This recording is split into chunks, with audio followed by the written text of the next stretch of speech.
matanggap yung akusasyon sa'yo? With this matter, parang tinago ko talaga siya.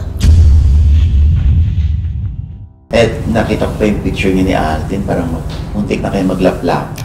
Ay, grabe naman! Wala namang mali siya sa'yo. Alam ko hindi ko na dapat to sinasabi or kinikwento, pero yun talaga yung nangyari. Kanino galing yan sa kalaban mo na sa competitor? Oo. Ano pa ba? Isang brand na pilit ako dinadaw.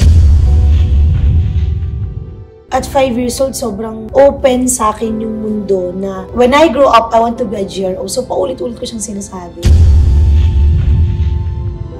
Takot ko na malantad siya kasi takot akong ma-judge ng mga tao na doon lumabas yung anxiety ko. Parang, tagal mo nang nawala, tapos pagbalik mo, ganyan gagawin mo sa akin.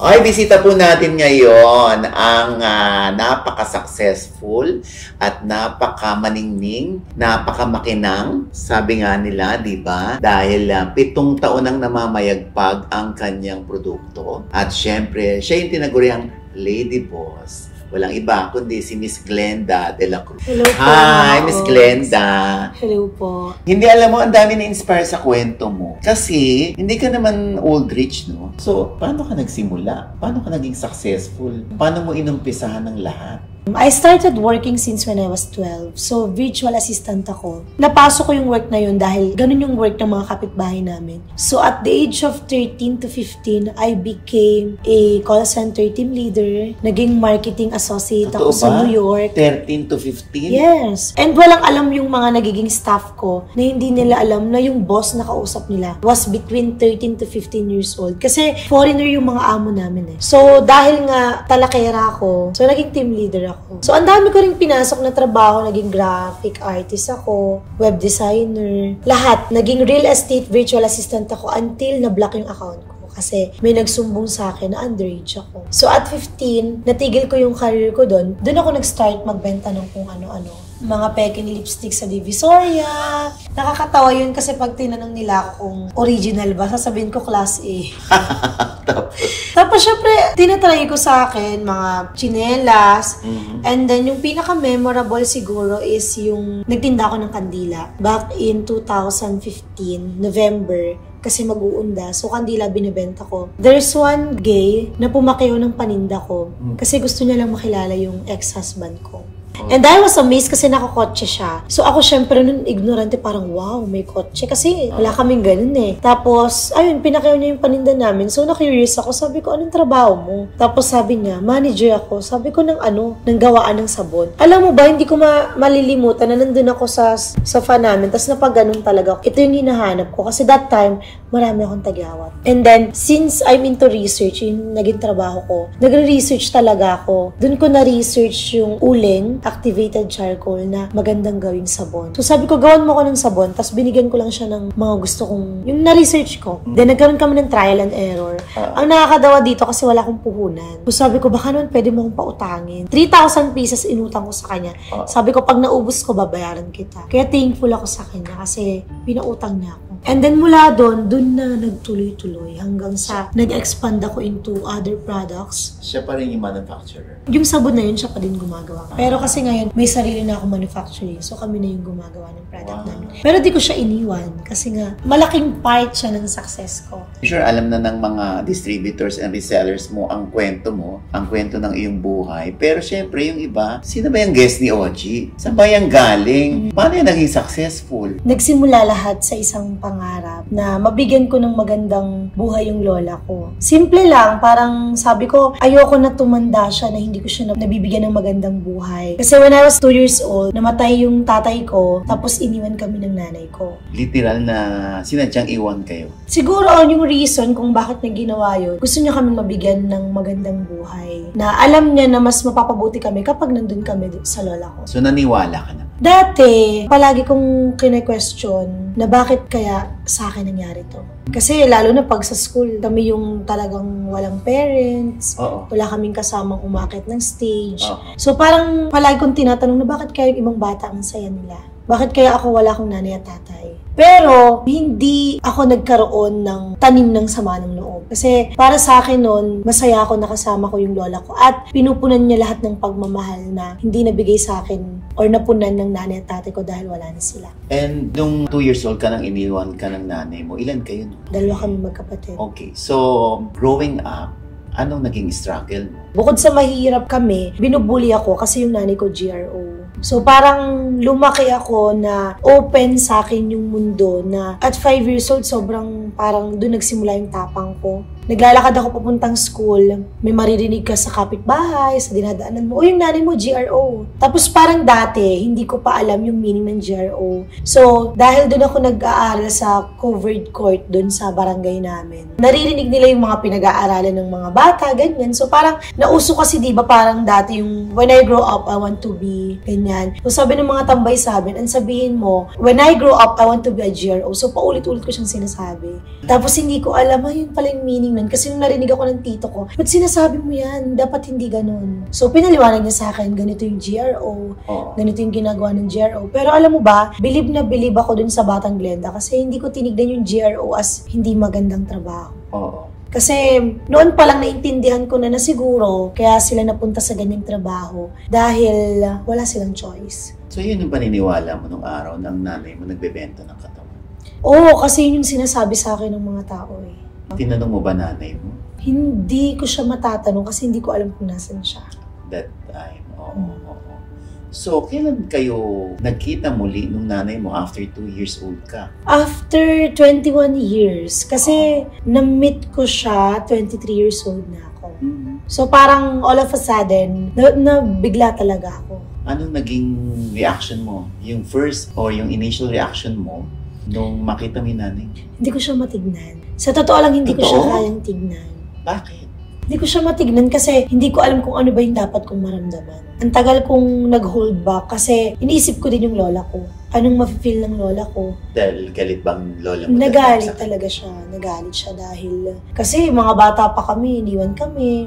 So parang wala siyang katuwang nung pinapalaki na kami. O, lola mo sa tatay ko. Sa tatay mo. Naalala ko noong Pasko, parang dinadaan niya sa biro na, anak, di mo ba namiss si mama? Ganon. So parang ako, hindi ko alam kung ano yung mararamdaman ko na sinasabi niya yun. Na parang, dapat ba makita ko yung nanay ko na umiyak? Dapat ba yakapin niya ako? Kasi di niya din ako mayakap eh. Parang nagkaroon kami ng hiya sa isa't isa. O hindi lang namin nakasanayan na nagkikita talaga kami. So after your meeting again, ano nang next? Next, tinutulungan ko sila. Pero hindi ko kasi mabigay sa kanya yung isasama ko siya sa isang bubong, sa isang bahay. Kasi parang ang hirap nung adjustment na parang ang tagal mong nawala, tapos bigla kang dadating. So parang, ayun, tinutulungan ko sila ng mga kapatid ko. So, nung nawala ang nanay mo, nakita ko yung post mo sa Facebook na ang haba ng litanya mo. Umiyak ka ba nun? Alam mo, nung nawala siya, after the Brilliant Life, pinalabas ko yung story ko sa TV5. And sabi ko talaga before, hindi ko ilalabas yung story ko kasi iniisip ko yung nanay ko. And then, the time na naging ready na ako, after the shoot, bigla siya nawala. Tapos tinatawag ako ng mga kapatid ko si mama. Wala na si mama. So parang hindi ako pumunta sa hospital nang alam kong buhay siya. Nakita ko siya, wala na siyang buhay. Tapos nakatitig lang ako sa kanya. First time ko siyang tinignan. Nakatitig ako sa kanya. Hindi ko pa rin alam mararamdaman ko. Akala ko ang tapang ko, feeling ko ang tapang ko. Pero nung libing, ang sakit pala. Sobrang masakit pala siya kasi parang ilang taon siyang hindi nagpakita sa amin. Tapos, yung puso ko, dun ko lang siya parang natanggap. Na ay, mama kita, nanay kita. Kaya sabi ko dun sa post ko na, mama, sorry, ngayon lang kita natawag na mama. Kung kailan hindi ka na yan naririnig? Kung kailan hindi na ako naririnig. Kasi parang, noon, kapag may gusto kong sabihin sa kanya, sasabihin ko sa mga kapatid ko, sabihin niyo sa mama niyo. Ganun. Oo. So, may regret ka? Sinasabi ko na wala akong regrets dahil lumuwag yung puso ko. Pero sa totoo lang masakit. Kasi alam ko na ako nanay na ako ngayon eh. Wala naman talagang ina na kayang tiisin yung kanyang anak. And I feel sad kasi yung mga sulat niya sa akin hindi ko binabasa. Pinapadala niya ako ng sulat, binibigyan niya ako ng regalo. Di ko alam kung ano bang galit yung naramdaman ko, yung meron ako. Pero hindi ko siya kayang harapin nung mga time na yun. Sana naayos kami, kaya lang, meron kasi siyang isang ginawa, isang maling desisyon na hindi naman talaga niya dapat ginawa. Nakipagtulungan siya sa isang kalaban kong negosyo. Hindi naman kalaban, pero isang brand na pilit ako dinadown ang sakit sa akin. Yun ang tinulungan niya, hindi yung anak niya na competitor, no? Actually, doon lumabas yung anxiety ko. Oh? Doon yung first time na nakita ko yung sarili ko, nanginginig ako. Parang, ang tagal mo nang nawala, tapos pagbalik mo, ganyan gagawin mo sa akin. So, siguro dahil hindi ko siya natanggap agad. So, parang ginawa niya sa akin yun. Tapos all over the social media, sinasabi niya na parang gusto niya akong asarin, gusto lang niya akong inisin. So, parang yung takot ko na malantad siya kasi takot akong ma-judge ng mga tao na bakit di mo kayang tanggapin yung nanay mo? Ang tigas-tigas naman ng puso mo. At first, natakot ako, pero doon ko rin nakita yung pagmamahal sa akin ng mga tao. Alam ko, hindi ko na dapat to sinasabi or kinikwento, pero yun talaga yung nangyari. Sobrang nasaktan talaga ako doon. Every night naman, pinagpipray ko. Matagal ko na siyang napatawad. Hindi ba ito dahilan? Kaya siya nandun sa kalaban mo, dahil hindi mo siya pinapansin. Ganun na nga. Na para mapansin mo siya. Pero ang sakit Parang hinayaan niya na husgahan ako ng napakadaming tao. Nag-live siya, tapos sinasabi niya lahat, ang daming kwento. Oh. So parang nasaktan ako para sa lola ko kasi parang sinasabi niya dun sa live niya na kung mabait yung lola mo, tuturuan niyang lumambot yung puso mo. Hindi naman nila alam yung pinagdaanan namin ng lola ko para lang itaguyod kami. Wala silang alam kung gaano kahirap. Yung pagkakataon ang mami mo ay humihingi or nagpapapansin sa'yo para mapansin mo siya na dinededma mo naman. Do you think meron ka rin pagkukulang? Kaya ko namang tanggapin na siguro nagkulang ako, naging matigas ako. Pero kasi hindi ko masisi yung Glenda na ang daming pinagdaanan. Imagine 2 years old, wala na akong nanay at tatay. Grabe yung kayod na ginawa namin para lang meron kaming pang-araw-araw. Naranasan kong magkalakal. Nagbabakal bote kami ng kapatid ko. Tinitinda namin yung paninda ng lola ko. So parang kinaya ko nang wala sila. Minsan ba naunawaan mo yung pagkakataon? Kaya siguro ako tumibay ng ganito. Dahil lang nagpatibay din sa'yo yung nanay o yung absence ng nanay. Oo, yun naman talaga yung naging inspirasyon ko. Na dahil wala akong nanay at tatay, sa tuwing nakikita ko yung mga kaklase ko, ang saya ng pamilya nila. Sobrang inggit na inggit ako. And dahil sa hirap na pinagdadaanan ng lola ko, yun talaga yung sinabi ko, Glenda, mangarap ka. Kasi libre lang mangarap. Kaya ako dati, palagi akong pag nakakita ko ng magandang bahay, balang araw mabibigyan ko ng ganyan yung lola ko. Balang araw makakagraduate ako. Ganun kasimple lang yung pangarap ko. Makatapos ng pag-aaral. O, ngayong nanay ka na, Glenda, ano naman ang ayaw mo na mangyari between you and your kids? Pinangako ko talaga sa sarili ko na kapag ako nagkaroon ng pamilya, hindi nila mararanasan yung pagkakaroon ng broken family. Hindi ba nila naranasan? Dahil open book ako, siguro naman, lalo sa SOCMED, alam nila na hiwalay na kami ng ex-husband ko. So parang, nung unang hirap-hirap, kasi yung mga anak ko, may isip na sila. Isang 8 years old, isang 5 years old. Tapos yung 8 years old na anak ko, pinipilit niya. There's one time na galing akong ibang bansa. Pag uwi ko, yung mga family picture namin nasa kama ko. Oo. Tapos nakalagay, I love my family. Mommy, daddy. Tapos yung kapatid ko. Sabi ko, paano ko ba ipapaliwanag sa isang batang? Kasi ako nung age of 5, namulat na ako sa mundo. Ito, baby ko pa to Kasi nga hindi ko naranasan na binibaby. So, binubuhos ko talaga sa mga anak ko lahat ng pwede kong ibigay sa kanila. So, parang hindi ko matanggap na yung anak ko nadudurog yung puso dahil hindi kami okay ng daddy niya. So, kumusta ngayon ang mga anak mo na hindi niya nakikita magkasama ang nanay at tatay niya? Actually, kahit nung okay pa kami, pareho kaming busy. Meron kaming planta sa Bulacan, so doon siya nagstay 6 days a week. Tapos, sa akin yung mga bata. Pero I've tried kasi 3 years na kaming on the rocks. Parang siguro 9 years na kami ngayon. Yung 3 years nun, hinahabol namin yung saan ba yung tadhana namin, saan ba talaga kami pupunta. Pareho kami nagkamali, pero pinili kong ayusin. Pinili namin ayusin. August 2022 last year, binalikan ko siya. Oh. Nung time na binalikan ko siya, aminado ako na Binalikan mo siya na dahil bumabalik siya. Kaya mo siya hindi, binalikan ko talaga siya. Ikaw nag-effort para bumalik sa Nag-reach out ako. Kasi Anong rason mo noon? yung 3 years namin na on the rocks kami, kaya talaga namin magkita for the kids, nakakapag-travel kami para sa mga bata. Yung naging reason ko kung bakit ko pinili na mag-reach out. Kasi meron isang ganap, birthday ata ng anak ko. Natutuwa ako na nakikita kami ng mga tao na masaya kami. So parang bakit hindi ko ibigay ito sa mga anak ko?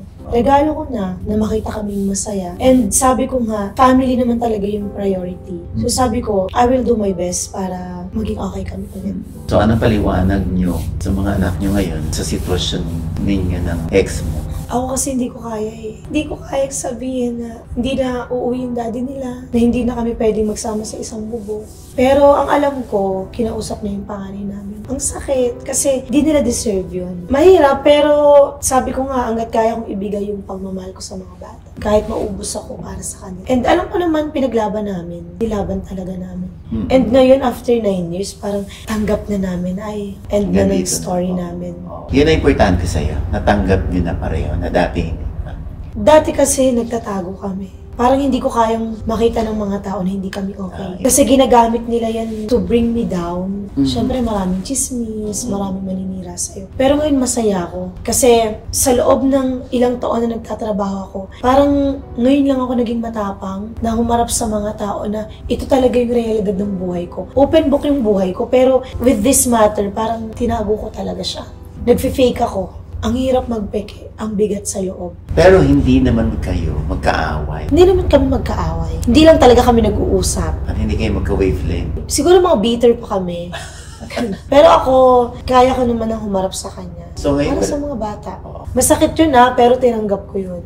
Parang isang buwan akong umiiyak sa friends ko. Naakala ng mga tao, si Glenda naman ang bilis makamove on. Si Glenda naman, parang hindi affected. Eh, anong gagawin ko? Diyos ko, parang lahat na lang ng gagawin ko, hinuhusgahan ka nila. Pag masaya ka, mabilis kang makamove on, hindi ka affected. Pag umiyak ka naman, madrama ka. So ano ba dapat? Diba? So parang nasasanay na din ako sa mga judgment ng mga tao. Basta ang importante sa'yo, hindi nyo napapabayaan pareho yung anak mo. Yes. Yun yung pinaka-importante sa Diba? akin. And siguro, I just wanna take this opportunity na din para malaman ng mga tao na nanay po ako, mama ko. Kasi parang every time mababasa ko sa social media, parang wala akong kwentang nanay dahil hindi lang nila nakikita yung mga anak ko sa picture. Hindi nila alam, hindi ko palagi pinupost yung mga anak ko. Syempre for their security and they don't deserve this life. Parang kung ako lang papipiliin, ayoko na-expose sila sa mundo ng internet. Ang hirap eh. Lahat ibabato sa'yo. Lahat ng mga tao na hindi ka gusto down ka talaga. So parang hindi ko sila pinupost or pinapakita palagi. Karapatan mo yun at bigay mo sa mga anak mo yun, privacy nila. Kung gusto yun man nilang maging artista, pumasok sa showbiz, siguro paglaki nila, pero ngayon, tinatago ko talaga sila. Ayoko silang nakikita ng mga tao. Ba't ikaw ba nangarap kang mag-artista? Oo, ambisyosa ako dati kasi nga At what age? elementary pa lang ako, sumasayaw na ako. Oh. Nagtateatro ako. Lahat talaga sinasalihan ko. So parang sabi ko noon, paglaki ko maging artista ako kasi ito yung mag-aahon sa akin sa kahirapan. Nag-audition ako, PBB, nag-runway ako. So sinasalihan ko yung mga ganun kahit wala akong pamasahe dati. Pero nung sa PBB, hindi ka nakapasok. Nag-back out ako Dahil? kasi ang hirap nung quarantine na wala kang kasama. So parang ina-atake ako ng anxiety ko. Parang hindi ko kayang mag-isa. Then, binash ako ng mga tao kasi nga parang CEO ka tapos sinuportahan ka namin pero wala kang isang salita. Hindi nila alam kung gaano kahirap na nilalabanan mo yung sarili mo. So, ang ginawa ko, nag-sponsor ako sa PBB para makapasok ako. And para na din, hindi man ako yung nakapasok, nandun yung mga produkto ko. Nung araw, hindi ganyan kakaganda. Nung dalaga ako, masasabi ko naman na maganda. Cute naman ako. Kasi marami akong manliligaw. Pero, hindi matangos yung ilong ko. Sa totoo lang, ang gawa sa akin, ilong lang talaga. Natural yung mata ko, yung labi ko, yung mukha ko, ilong lang talaga yung hindi. Ginusto ko mag-artista, diba? Ganun ako ka-ambisyosa. Pero nung nanganak kasi talaga ako, tumaba ako. So parang minsan makikita ko talaga yun sa SOCMED na parang kino-compare nila na retokada ka naman. Feeling Barbie ka ito yung itsura mo. Sinasagot mo yun? Hindi ko naman sinasagot. Sobrang proud nga ako na nagparetoke ako. Ito yung hindi ko pagsisisihan na pinagawa ko yung ilong ko. Kasi, nung time nga na mataba ako, madami nang humahanga sa akin eh. Nakapag-araneta ako nung 2019, sumayaw ako, tapos binash ako. Dahil ang lakas daw ng loob kong sumayaw, mukha naman akong si Jollibee. So, may mga ganun. Kaya ngayon, nung binubuo namin yung pinakamakinang na The Brilliant Concert, pinagtatawanan talaga nila kasi pinapanood namin yung 2019 parang maging the best yung 2023 na pinakamakinang. Tapos, sinasabi nila, ikaw ba to? Kasi malayo talaga mataba talaga ako noon ngayon payat ako, tas matangos pa yung ilong ko. So parang, ako ba to? Ikaw ba to? Parang lahat nagtatanong, niloloko na lang sila. Tita ko yan. Pinamana niya lang talaga sa akin yung Brilliant. So nagtatawanan yung mga glam team ko. So parang sa akin hindi big deal yung magparito. Kung may papagawa ka, ano pa ito? Wala na. Ilong lang talaga yung pinagawa ko. Kasi insecurity ko siya. Ngayon, secure na secure ka na. Feeling ko naman makinang na ako. So wala na. Gusto ko pa rin na maging natural ako. Na makilala ako ng lola ko kahit maging makakalimutin siya na ito yung apo ko. Speaking of your lola, so yung lola mo ngayon ay still alive? Yes. At nasa akin. Nasa iyo. How do you treat your lola na? Medyo malilimot din na ba siya? Hindi pa naman. Nakakapag-Facebook pa siya, Okay. nagki-Candy Crush. So, nalilibang naman siya. Yung lola ko kasi, matagal na din siyang balo. Parang before pa kami panganak, wala na siyang asawa. Binuhos niya yung buong buhay niya sa amin.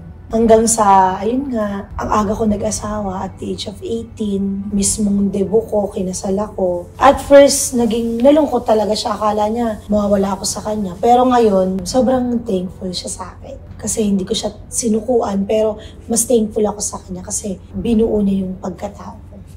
Gaano kahalaga ang lola mo sa'yo ngayon? Hindi ko kaya nang wala siya. Alam. Kung meron mang tao na hindi ko kayang mawala sa akin ngayon siya. Kahit hanggang ngayon, grabe, sobra akong pagkigpitan. Na-miss ko yun. Tinatanong niya, anong oras ka uuwi? Minsan nga nag-aaway na kami, pero yung lambing na away, na parang sa akin na-miss ko yun. Yung parang, Glenda, saan ka na naman pupunta? Yung ganun. Sobrang na-miss ko na ganun siya sa akin. So ngayon, minsan ang sinasabi niya sa akin, Glenda, magpahinga ka naman. Bigyan mo ng oras yung sarili mo. Ano sabi mo? Hindi na pwede Yun yung sinasabi ko sa kanya na kung may choice lang ako, pipiliin ko talagang magpahinga. Yung isang araw lang ito, iniiyak ko kay Shed. Sabi ko, Shed, pagod na ako. All my life, parang ibang tao yung iniisip ko. Gusto kong may pumitik sa akin na parang, Glenda, sarili mo naman. Ikaw naman. Deserve mo naman na maging masaya. Kaya yung sinabi ko nung concert na parang thankful ako sa inyong lahat. Pero kasi minsan, di ba, kapag may humahanga sa'yo, they tend to control your life kung ano yung gusto nilang makita. Parang yung pressure na, ay, dapat okay kayo ng ex mo. Ngayon, masaya ako kasi natatanggap ko nila. Ano yung may hindi mo makalimutan na bash sa'yo na sinagot mo kasi hindi mo matanggap yung akusasyon sa'yo? I think yun yung last year na na-hospital ako. Kasi grabe kang husgahan ng malandi ka, na may lalaki ka, at yung pinakamasaklap yung nagpalaglag ka. Yung mga ganong posting. So parang dahil doon, binabash ako ng mga tao. Tapos, there's this one person na, ayun, ginamit niya yun. Ang tagal lang nakalipas na kasi sa totoo lang, nagkabalikan na kami. Di ba nagkabalikan kami last year? So parang ginagamit niya yun para ilaglag ako na parang, ay hindi naman talaga kayo totoong nagkabalikan. Pakitang tao lang kayo. Pero nagkabalikan talaga kami. Siya nga yung kasama ko nung time na nag-anxiety ako. Na alam mo ba, Mama Ogs, nung time na yun, nakikiusap na ako sa doktor na patulugin nyo na lang ako. Bukod sa nasasaktan ako na hindi ako makalaban. Kasi parang nung time na sumagot ako, na-block yung Facebook ko. So parang hindi ako makalaban, palaban ako So doon na ako nag-start manghinig. Nanginginig na ako. Then doon na, nag-panic attack na ako, tuloy-tuloy na. Hanggang sa sinugod na ako sa hospital. Sabi ko sa doktor, patulugin mo na ako kasi hindi ko talaga kaya. Parang yung galit mo na gusto mong ipagtanggol yung sarili mo. Tsaka yung lumabas yung mga pictures ng mga anak ko. Masakit para sa akin yun Kasi kinikip ko nga sila privately tapos dahil sa mga trolls, lalabas yung picture tapos sasabihin lang na sana malasing kayong pamilya. Isusumpa namin kayo yung mga ganito. Kanino galing yan sa kalaban mo na competitive? Oo. Ano pa ba? Pero alam mo, somehow thankful ako kasi after na nangyari yun, dun ko napatunayan na kahit anong paninira nyo sa akin, umabot sa mga ganong panghusga, mahal na mahal ako ng mga tao. And until now, masasabi ko na nasa akin pa din lahat. Imagine, kahit di ka magsalita, may magtatanggol sa'yo. Parang nagkaisa nun yung online world. Inakap nila ako. Nasa 3 araw ko natulog ako. Kasi kada magigising ako, turukan niyo ako. Talaga nagpapatulog ng papatulog. 3 days akong ganun. Hanggang sa bago ako kumalma. So, pagbukas ko ng Facebook, grabe. Lahat profile picture ako. Lahat pinagtatanggol ako. So, parang sabi ko, Shed, pag namatay pala ako, ito yung makikita ko. May iniwan akong marka sa mga tao na, ito pala ako, hindi naman pala ako masamang tao. Iniyakan mo yun? Sobra. Kaya nga ako nag-panic attack. Iniyakan ko kasi hindi ako masamang tao. Wala akong masamang ginagawa. Bakit niyo ako ginagawa? And bakit pati yung pamilya ko dinadamay niyo? Kayo ba? Perfecto ba kayo? Hindi naman. Di ba? Anong kaugnayan nun sa success ng negosyo mo, sa personal mong buhay? Hindi ko alam. Para ibangga nila sa Hindi ko alam. Pero ngayon, na-earn ko na yung respect. Si Glenda, kahit hinusgahan nila, na-earn ko na yung respect. Until now, mahal ako ng mga tao. So tanggap mo na hindi sa lahat ng aspeto successful ang isang tao. Oo. Katulad ko nga, hindi lang naman ako ang anak ng Diyos. Siguro sabi ni Lord, Glenda, hindi naman pwedeng lahat ng hiling mo masusunod. So, natanggap ko na yung sa ex-husband ko, I failed. And na-feel ko nung una na parang baka maging disappointment ako sa mga tao. Pero hindi eh. Walang perfect life. And yun yung pinakamagandang desisyon na ginawa ko sa buhay ko na magpakatotoo ka pa. Kasi ako open book ako sa lahat. Ito lang yung natago ko. Pero ngayon parang ang luwag ng puso ko. Kasi hindi na nila ako i-judge. Kasi minsan kahit sino makasama ko, ay lalaki na yan. Ganun yung mga tao, parang lahat na lang kinukonek sa akin. Diba? Na parang wala ba akong karapatang magkaroon ng kaibigan, lalo na sa naging influencer ako. Siyempre may mga mamimit akong tao. Kaya nga, hindi ko alam pero yung pagtanggap nung performance namin ni Alden, sobrang maganda naman yung mga comments nila. Nagkaroon pa kami ng fans club. Dahil sa pagkanta namin. Nakita ko pa yung picture niya ni Alden, parang muntik na kayo maglaplap. Uy, grabe naman. Hindi naman laplapan. Muntik na magtama yung inyong mga Muntik lang, pero hindi nagtama. Hindi naman nabuisit sa'yo ang mga alda. Actually, merong mga nagko-comment ng mga negative. Pero mas madami yung kinilig daw sila, na-support sila. And natuwa naman ako kasi si Glenda lang naman ako. Ultimate fan ni Alden na sumusunod-sunod lang sa kanya kapag may mga show siya. Nagpapapicture, ay pwede po ba magpapicture? Tapos biglang, di ba kaduet ko sa Araneta? Sobrang... So sinabi mo yan kay Alden mismo? Alam niya yun, lagi ko siyang mini-message. Kahit dati pa, kung gaano ko siya ka-love, kung gaano akong mahanga sa kanya. Kahit yung ex-husband ko, alam niya na fan talaga ako ni Alden. Kasi merong mga events na namimit ko si Alden na nandun siya. Tapos yumayakap talaga ako kay Alden. Tanggap niya yung pagiging fangirl. Tanggap niya talaga. Wala namang mali siya sa'yo. Dati wala naman. At wala namang jowa si Alden ngayon? Wala ka ring jowa? Oo, wala. Wala naman. What if one day si Alden iligawan ka? Hala, baka hindi magkatotoo. Si Glenda ba hindi ma-in love sa artista? Hindi ko masabi kung sino man ibigay ni Lord, pero pinagpe-pray ko talaga yung kay Lord na first, kailangan mahal ako ng family. Pangalawa, kailangan kaya niyang tanggapin kung sino ako.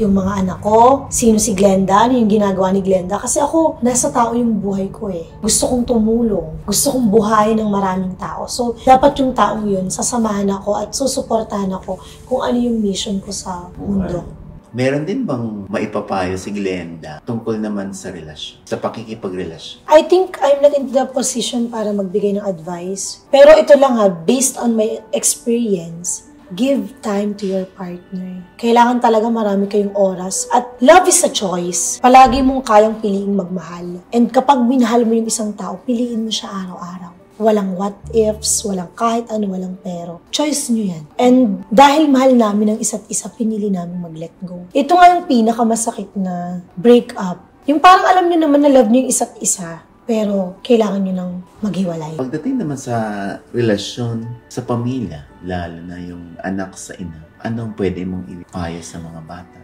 Relasyon naman sa ina at saka sa anak, time pa din. And minsan guilty ako kasi alam ng anak ko na lagi akong wala sa bahay. Alam niya na maraming work si mommy. Pero matalino siya napalaki ko siya ng malambing. Alam niya yung nangyayari sa mundo. Kasi nung lumalaki siya, kung ano yung mga hindi ko naranasan before.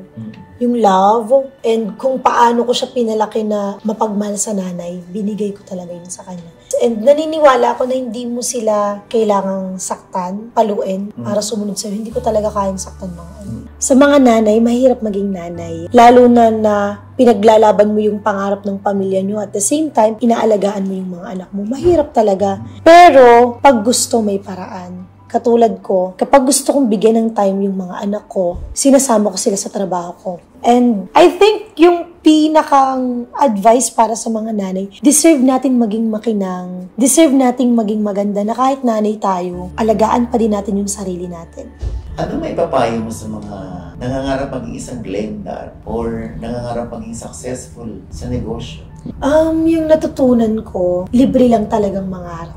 At kung makikilala niyo yung Glenda dati, hindi mo aakalain. Nangarap lang siya ng nangarap. Pero sa pangarap na yun, hindi lang siya basta nangarap. Kung ano yung pwede niyang gawin, lahat ng kilos na pwede niyang gawin, ginawa niya. Yung pangarap na yun na makatapos ng pag-aaral, ginalingan niya talaga sa pag-aaral. Noong time na sinabi ng lola niya na hindi na kita kayang pag-aralin, nagtrabaho siya at the age of 12. So dun ko nakita na hindi lang ako basta nangarap. Sinabayan ko din ng kilos. And whatever happens, palagi nilang tatandaan na wala namang instant success, maraming challenges, marami talagang pagsubok. At yung palagi kong sinasabi sa mga tao na parang, para ka lang nag-Waze or nag-Google Maps ng pupuntahan mo. Na diba, pag wala kang goal, paano mo pupuntahan yung destination na yun? So first, you have to set your goals. Ano bang gusto mong marating? Kapag na-reach ko yun, nagsiset ako ng goal higher dun sa goal na na-reach ko. And sa goal na yon, or sa pupuntahan mo na yon, matraffic ka man, maligaw ka man, at the end of the day, marireach mo yung destination mo na yon. Parang pangarap. Magkaroon ka man ng pagsubok, kapag ipupursue mo yan, kaya mo siyang abutin.